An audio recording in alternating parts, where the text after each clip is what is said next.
नमस्कार। मैं सुमन सिकरवा चंबलवाणी से। आज अपन हिंडनबर्ग पर चर्चा करना चाह रहे हैं। हालांकि 1.5 साल पहले इस पर काफी हंगामा हुआ था और आप कल से देख भी रहे होंगे सब जगह हिंडनबर्ग पे चर्चा चल रही है। इस नए खुलासे में सेबी चेयरपर्सन है, उन पर खुलासा किया है, जिससे यह उम्मीद की जा रही थी कि हो सकता है सरकार उनसे इस्तीफा ले ले, उनको हटा दे। तो आज सबकी निगाह शेयर बाजार पर थी। सवेरे 9 बजे के लगभग को खुलना शुरू हो जाता है, तो निगाह हो सकता है आज बहुत ज्यादा शेयर बाजार करेगा।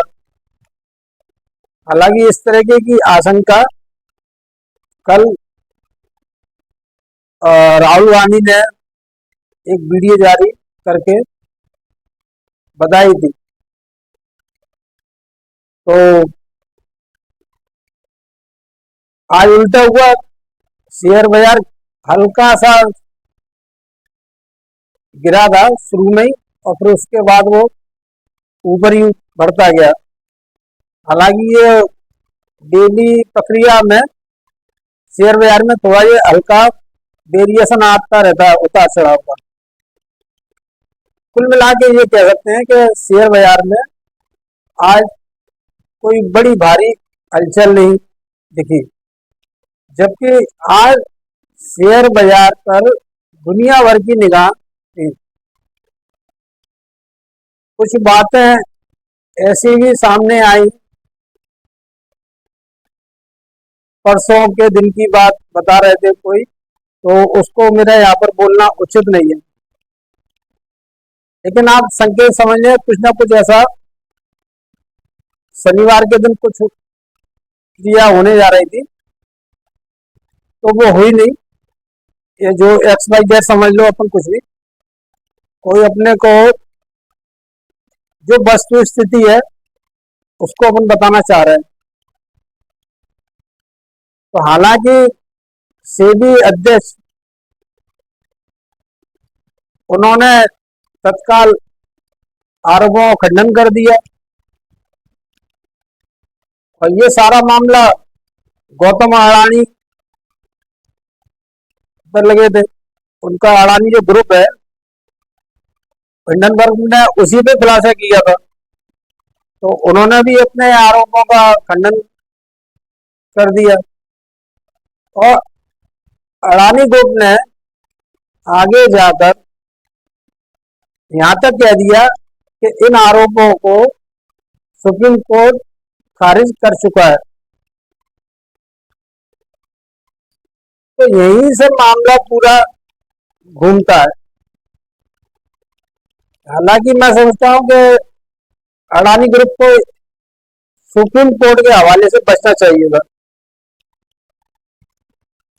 और इसी प्रकार का राहुल गांधी ने कल अपने वीडियो में भी कहा, सुप्रीम कोर्ट का जिक्र करते हुए कि सुप्रीम कोर्ट स्वयं संज्ञान लेगा। उसको सो मोटिव कहते हैं, क्योंकि सुप्रीम कोर्ट में ये मामला खत्म हो चुका, क्योंकि वो अमेरिका की कंपनी थी, तो उन्होंने दूसरे रूप में लेते हुए इसको खत्म किया कि अमेरिका की कंपनी है, उससे हमारे देश से क्या लेना देना। और वहां उन्होंने आखिर में एक केस को खत्म कर दिया। तो दो जगह सुप्रीम कोर्ट का नाम आ गया। एक तो अडानी समूह ने स्वयं जिक्र कर दिया कि सुप्रीम कोर्ट ने खारिज कर दिया, और राहुल गांधी ने ये बोल दिया कि सुप्रीम कोर्ट स्वयं संज्ञान ले। अब ये गेंद सुप्रीम कोर्ट के पाले में चली गई। क्या वो अडानी ग्रुप की बात पे सहमति दिखाती है या राहुल गांधी की बात पे सहमति दिखाती है? राहुल गांधी की बात पे सहमति दिखाती है तो वो सो मोटिव में चला जाएगा, क्योंकि केस उन्होंने क्लोज किया है और उनके सामने फैक्ट आए उनको लगता है कि नहीं, हाँ हमको इसको करना चाहिए, क्योंकि जो जानकारी आई है वो अपने आप में काफी गंभीर प्रकृति की है। ऐसे वैसा आरोप नहीं है, आप लोगों को मालूम पड़ ही गया होगा। आरोप तो असली यही था कि जो सेबी चेयरपर्सन है उनके पैसे अडानी ग्रुप के उसमें लगे हुए हैं, इसलिए वो वहां तक तहकीकात उन्होंने नहीं की जो सुप्रीम कोर्ट के अनुसार सेबी को करनी थी, तो वो अधूरी करते हुए और सुप्रीम कोर्ट से डिस्क्लोजर हुआ था केस। अब वो सुप्रीम कोर्ट के ऊपर है कि वो इसमें क्या करते हैं, लेकिन अपन अब ये तो कानूनी पहलू हो गया, अपन अब इसके दूसरे पहलू पे अपन जाना चाहते हैं। तो ये खतरनाक जंग के रूप में मामला चला गया।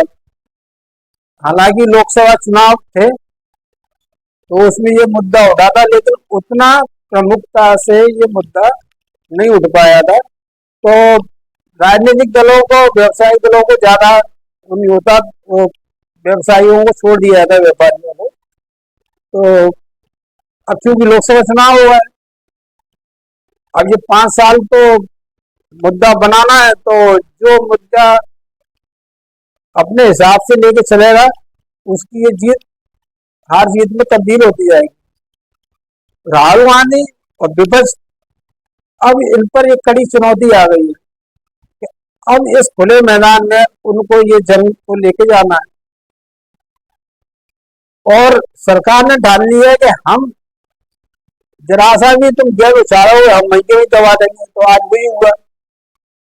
तो भारतीय जनता पार्टी या कह लें सरकार की तरफ से जो भी, तो रविशंकर प्रसाद जी पूर्व केंद्रीय मंत्री थे, तो उन्होंने आज आकर काफी बचाव किया और कांग्रेस पे भी आरोप लगा दिए कि देश को अस्थिर करना चाह रहे हैं, आर्थिक अराजकता तक बोल दिया। ये मैसेज शेयर बाजार में पहुंचा कि सरकार सेबी अध्यक्ष को नहीं हटाने जा रही। तो वो टेंशन फ्री नहीं, आज का दिन तो कोई दिक्कत ही नहीं है। हालांकि अडानी ग्रुप के शेयर गिरे थे, लेकिन जब सरकार के कोई प्रमुख आदमी ऐसा बोलने लगता है कि नहीं सेबी अध्यक्ष इस्तीफा नहीं दे रहे, यार ये एक तरीके संकेती था, संकेत की भाषा शेयर बाजार में चलती है, तो वो एक प्रमुख कारण रहा। और कल सेबी ने भी, अध्यक्ष ने भी बोल दिया कि भाई आप ज्यादा लोग पैनिक में ना आए, मैंने ना स्पष्टीकरण दे दिया है और करूंगी। क्योंकि शेयर बाजार में क्या होता है कि पैनिक मतलब कोई क्षणिक घटना ऐसी होती है जो डर पैदा करती है, तो उससे शेयर बाजार काफी गिरता है। तो अब ये तो नहीं कह सकते कि भविष्य में क्या होगा, लेकिन कुल मिला के आज शेयर बाजार काफी थमा रहा और जो काफी लोगों को आश्चर्यचकित कर गया। जो आपके बिजनेस न्यूज चैनल हैं उन पे जो बड़े बड़े डिबेटर आते हैं, तो वो भी कुछ चक्कर में पड़ गए थे। तो शेयर बाजार एक खतरनाक गेम होता है, जो खेल के खिलाड़ी होते हैं वही समझते हैं उस चीज को। छोटी मोटी मछलियां तो उसमें से पानी के छपाक से ही निकल के बाहर चली जाती है।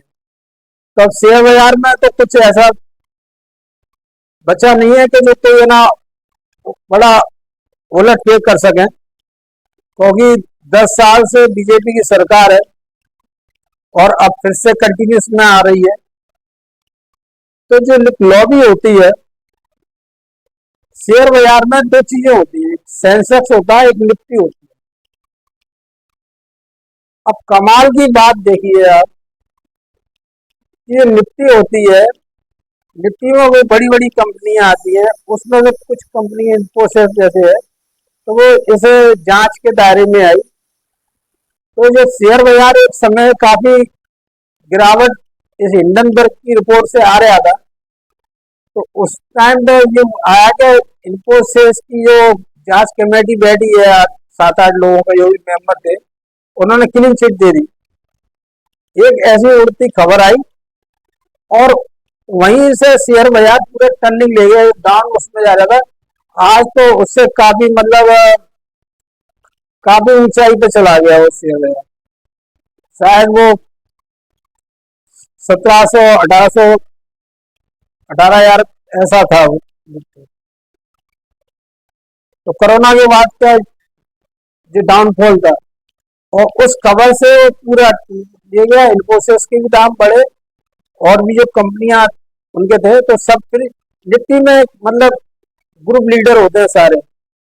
अब ये बड़ी बड़ी कंपनियां यदि देश की जो लीडरशिप कर रही होती है, यदि उनके ही शेयर डाउन हो जाएंगे तो फिर तो पूरा देश चरमरा जाएगा।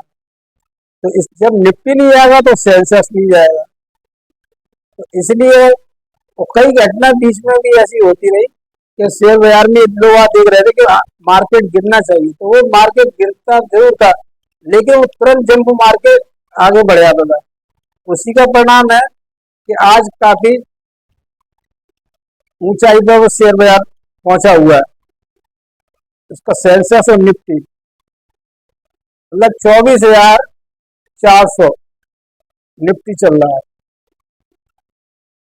तो, तो ये बीजेपी की जो भी तो हर जगह समर्थक होते हैं, तो उन्होंने पूरी ताकत लगाई। उसमें बायरों का होता है, जब डाउनफॉल होता है तो सेलर होते हैं, और जब ऊपर अप जाना होता है तो उसके बायर होते हैं।